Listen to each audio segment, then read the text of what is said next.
They call him the Mini Mike Tyson, a 5'2" wrecking ball who throws 1,000 punches per fight and breaks champions with his bare hands. And boxing insiders genuinely believe Nick Ball is the one man who can end Naoya Inoue's reign of terror. Here's the problem. We've watched Inouye dismantle every elite fighter at the lighter weights. The monster seems unbeatable, but Ball's pressure style might be the exact kryptonite Inouye's never faced. So I'm answering 3 questions today.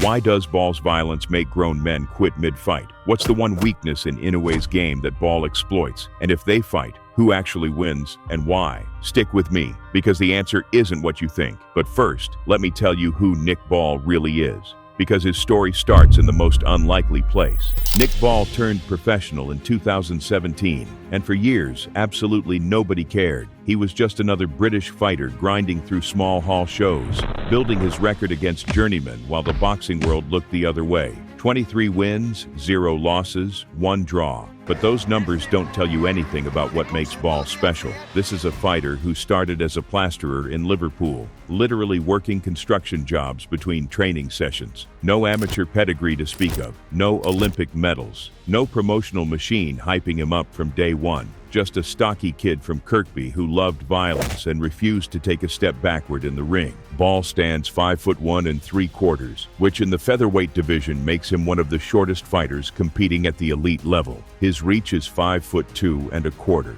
Those dimensions sound like disadvantages until you watch him fight, and then you realize they're weapons. Because Ball has built his entire style around turning his compact frame into a pressure-cooking nightmare for anyone standing across from him. He's the WBA featherweight champion now, holding that belt after beating Raymond Ford in Saudi Arabia back in June of 2024. Ball spent years taking fights that other prospects wouldn't touch. He went to opponents' hometowns. He fought guys who were supposed to be dangerous, and he destroyed them. Isaac Lowe was supposed to be a test. Ball stopped him in 7 rounds with body shots that made Lowe crumple like he'd been shot. Nathaniel Kakaloko came in with a reputation as a tough, durable fighter. Ball knocked him out in the first round. When he faced Isaac Dogbo, a former champion with serious power, people thought this might be the fight where Ball's aggression got him hurt. Instead, Ball walked through everything Dogbo threw at him and dominated every second of that fight. Then came the Ray Vargas fight in March 2024.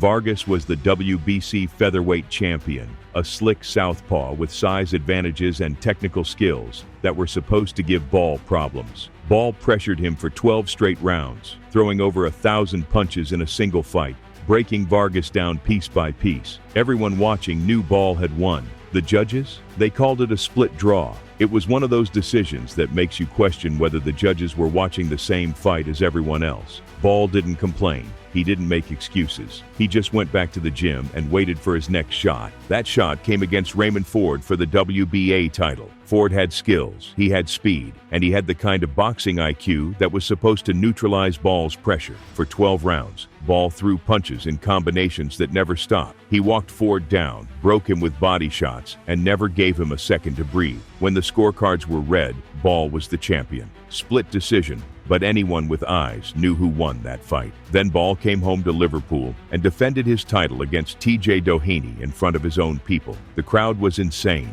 The atmosphere was electric, and Ball put on a performance that reminded everyone why they call him the Wrecking Ball, dominating Doheny from start to finish. Let's talk about what makes Nick Ball so terrifying to fight. This isn't complicated boxing. This isn't a fighter who's going to dazzle you with footwork or make you miss with slick head movement. Ball's style is simple, brutal, and effective. He walks forward and he breaks you. Every single second of every single round, Ball is coming at you. He fights from an orthodox stance, but he doesn't stay on the outside. He closes distance immediately, and once he's in range, he starts throwing punches in combinations that don't stop until the referee steps in or the bell rings. Ball's body attack is legitimately vicious. He digs hooks into the ribs with the kind of bad intentions that make opponents rethink their career choices. Those body shots aren't just about scoring points. They're about taking the legs out from under fighters, making them wilt, making them not want to be there anymore.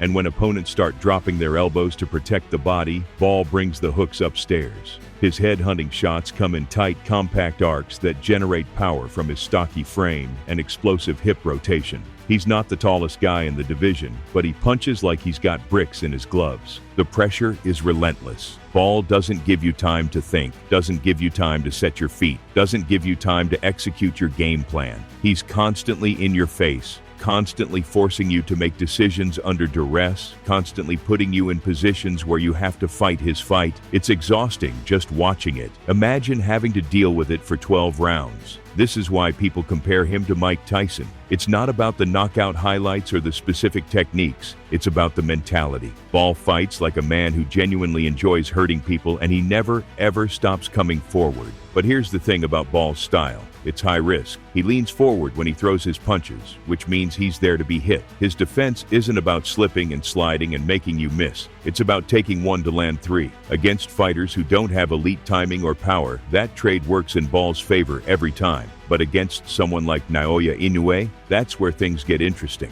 Naoya Inoue is called the monster for a reason. He's won world titles at 4 different weight classes and unified every belt at bantamweight and super bantamweight. He's knocked out 27 of his 29 opponents, and he hasn't just beaten elite champions. He's destroyed them. His combination of speed, power, precision, and ring IQ is something we've never seen at the lighter weight classes. Right now, there's nobody at super bantamweight who can challenge him. So why are people talking about Nick Ball as the guy who could beat him? Because styles make fights, and Ball's style is the exact kind of chaos that could give Inouye problems. Inouye is a counterpuncher. He's patient, waiting for you to make mistakes, then making you pay with perfect timing and devastating power. But Ball doesn't give you time to counter. Ball doesn't make the kinds of mistakes that counterpunchers feast on, because he's not trying to be slick. He's just trying to overwhelm you with volume and violence. Think about how Inouye operates. He uses a wide stance that gives him a stable base for both offense and defense. He sets up his counters with feints and his jab, drawing opponents into traps where he can land his power shots. His footwork is pristine. His head movement is sharp. He's the kind of fighter who makes you look bad because he's always one step ahead mentally. But Ball doesn't play chess. Ball plays smash-mouth football. He runs straight at you, and he dares you to stop him. The size difference matters too. Inouye has spent his entire career climbing weight classes, winning titles from 108 pounds up to 122. Ball started at 130 to 135 before settling at featherweight at 126. If this fight happens, Ball would be the naturally bigger, stronger man. And Ball himself has said he believes those two factors are exactly what he needs to beat Inouye. He's gone on record saying that lesser fighters than him have hurt Inouye, and he's convinced that if he lands clean, he can put Inouye away. Here's where it gets fascinating. Inouye has a 90% knockout rate, but his power comes from perfect technique and timing, not physical size. Ball's power comes from raw physicality and volume.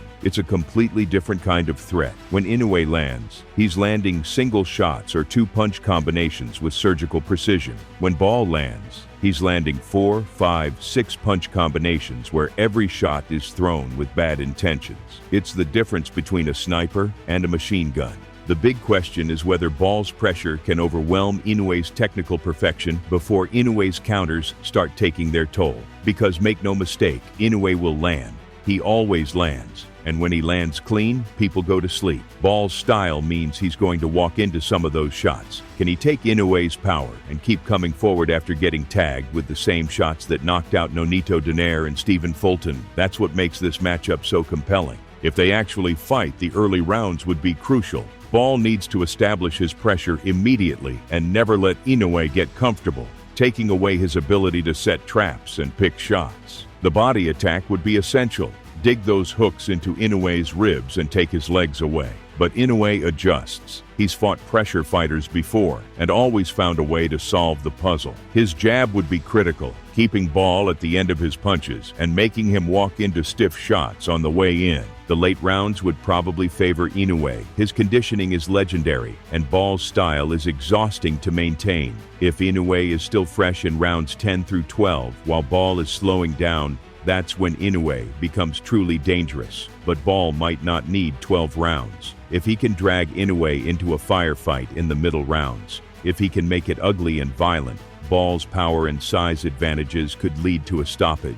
This wouldn't be Inouye picking apart a smaller man from the outside. This would be a war, and in a war, anything can happen. Right now, Ball's promoter Frank Warren has said talks have begun about making this fight. Ball is 27 years old, in his physical prime, and he's never been stopped or knocked down as a professional. This is his moment to make the fights that matter. The Mini Mike Tyson comparison captures the spirit and mentality. Ball fights with the same relentless, destructive intent that made Tyson so terrifying in his prime. Every generation in boxing produces fighters who capture the imagination because they make you feel something. It's about violence, about making people believe anything is possible when you step into the ring. Ball has positioned himself as the answer to the question boxing fans have been asking for years. Who can beat the monster? Maybe nobody can. Maybe Inouye is simply too good, too smart, too precise. Or maybe the answer is a 5'2" wrecking ball from Liverpool who refuses to stop throwing punches.